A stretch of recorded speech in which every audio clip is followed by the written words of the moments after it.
In today's video, I'm going to teach you how to change the language settings in Microsoft Outlook, making sure your interface and authoring tools are tailored just to your liking.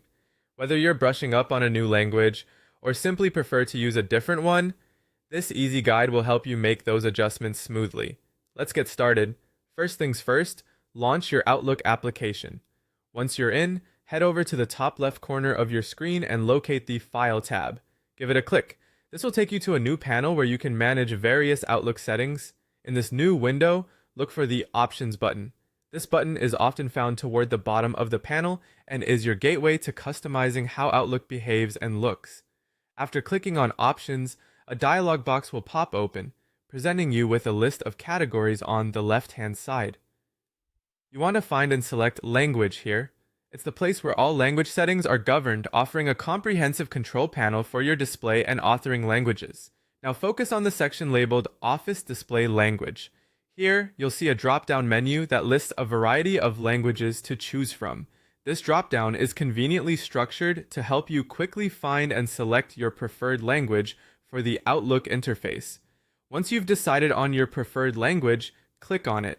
This will activate an additional button labeled Set as Preferred.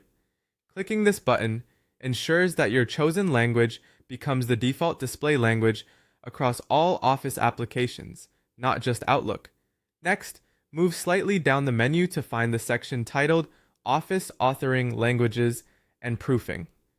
This part is specifically for the language settings that you might require when writing emails or using various editing and proofing tools. If you can't find your desired language in the list, don't fret.